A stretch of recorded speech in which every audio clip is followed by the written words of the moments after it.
Bismillahirrahmanirrahim. Assalamualaikum warahmatullahi wabarakatuh. Baik, di video kali ini kita akan membahas lanjutan untuk kondisi ya teman-teman. Jadi di pertemuan sebelumnya atau di video sebelumnya kita sudah membahas 3 kondisi, ada if, ada else, dan else if. If adalah kode program yang dibuat jika kita memiliki satu kondisi dan ada sesuatu yang terjadi jika kondisi tersebut terpenuhi. Tapi jika kondisi tidak terpenuhi maka tidak terjadi apa-apa. Jika kita ingin menampung sesuatu kondisi yang jika false terjadi apa-apa, maka kita gunakan else.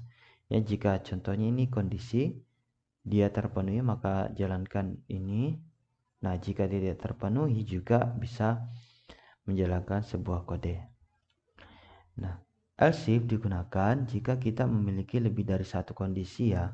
Jadi misalnya di sini kondisi pertama akan dicek dulu ini apakah terpenuhi. Kalau ya jalankan ini. Jika tidak maka lanjut ke kondisi yang kedua. Kemudian pengecekan dilakukan lagi. Jika kondisi terpenuhi jalankan ini dan jika tidak bisa masuk ke else atau ditambahkan kondisi yang lain. Nah, agar lebih paham saya sarankan dulu teman-teman untuk nonton video yang sebelumnya ya mengenai percabangan if else. Baik, kita lanjut. Nah, di video kali ini kita akan membahas mengenai lanjutan percabangan if else tadi.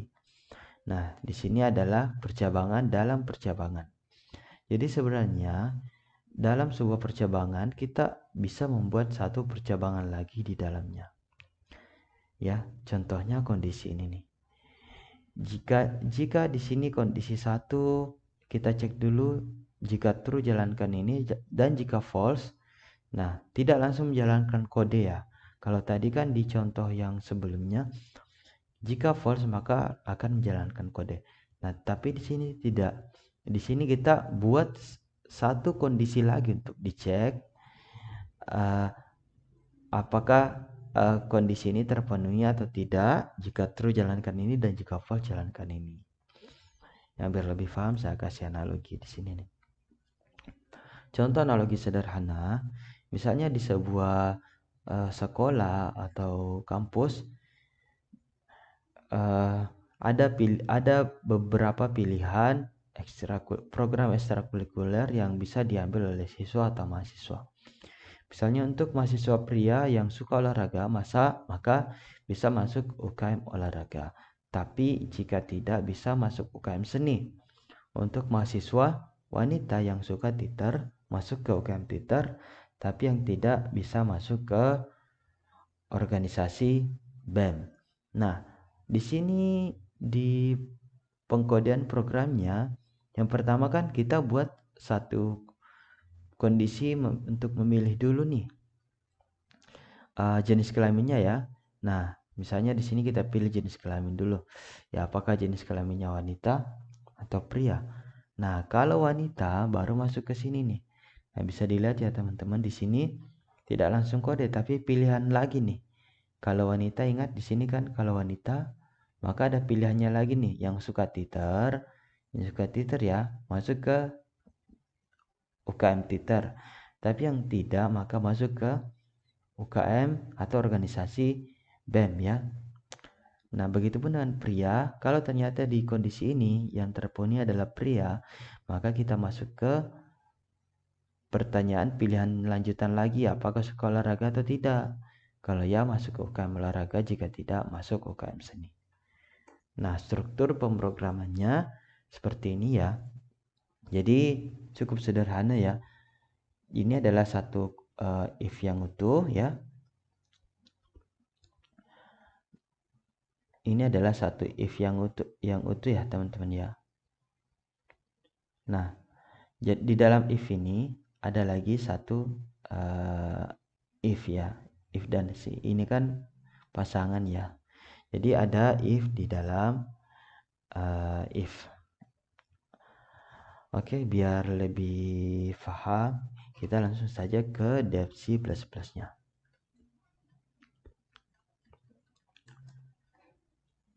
Nah, kita ganti yang ini nih. Oke, kita buat string misalnya. Jadi di sini harus ada 2 variabel ya, teman-teman. Karena bisa dilihat tadi di slide-nya ya.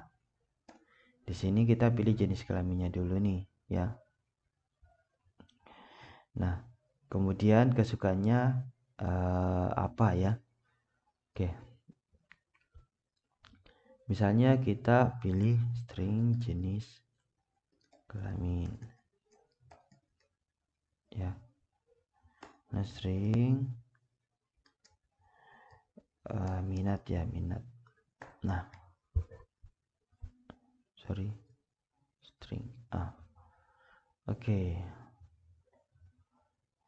Kemudian kita buat pilihannya ya, if jika jenis kelamin itu adalah pria, maka jika pria maka apa? Tidak langsung eksekusi program ya, kita buat kondisinya lagi nih. Ini kan kalau masuk ke pria. Nah, kalau pria itu kan kita tanya dulu nih minatnya apa ya, olahraga atau bukan ya. Minat if minat sama dengan olahraga, maka apa? Maka masuk UKM olahraga ya, cout. Nah, barulah kita membuat cout ya, masuk UKM olahraga. Nah, jika tidak suka olahraga, kita langsung saja pakai else di sini. Cout masuk UKM seni. Nah, oke. Jadi ini baru satu if, baru satu kondisi.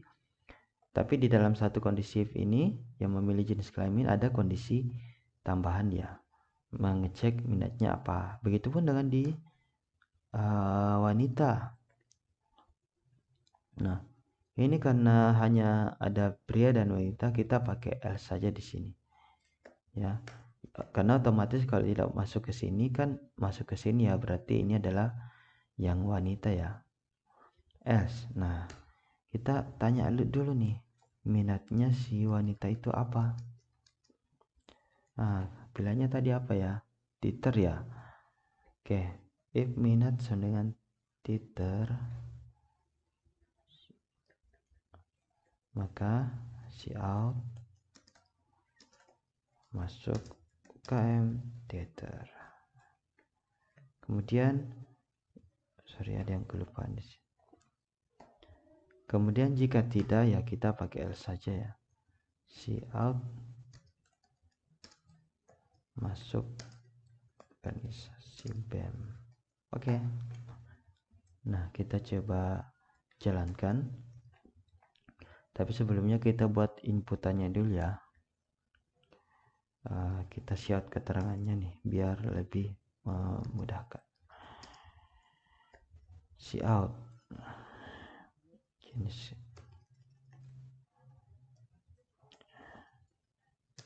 kelamin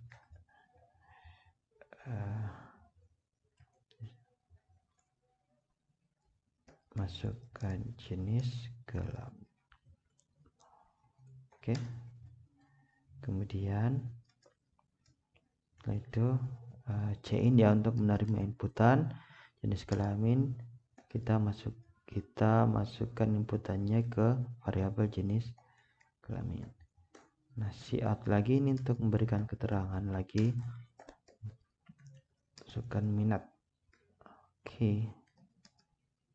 Nah, kita cin lagi untuk memasukkan data ke variabel minat. Oke, kita save dan coba jalankan.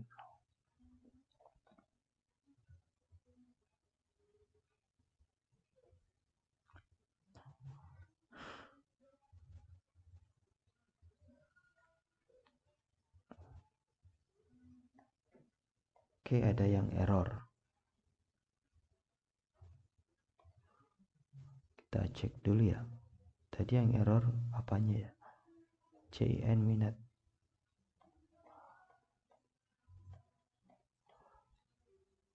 Oke, apakah ada yang kelupaan? Coba saya matikan dulu ya.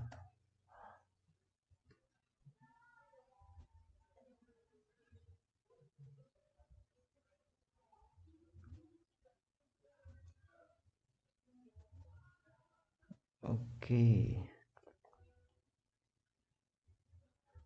Masukkan jenis kelamin.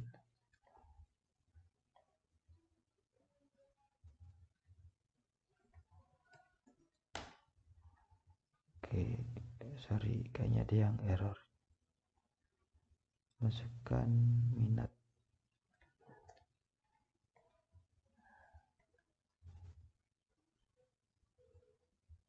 Sorry. Oh ya, ini kebalik nih. Oke. Seharusnya bisa ya. Nah, jenis kelaminnya apa? Pria. Oke, minatnya apa? Misalnya minatnya baca. Nah, karena dia bukan olahraga, maka otomatis masuk ke sini. Tapi kalau tadi misalnya minatnya dia pria dan minatnya olahraga,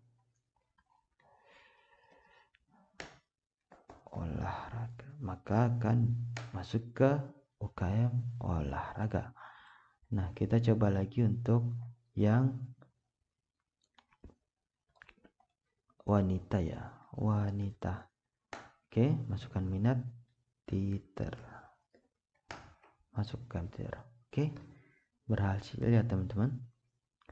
Baik, demikian tutorial kita kali ini mengenai percabangan dalam percabangan if else.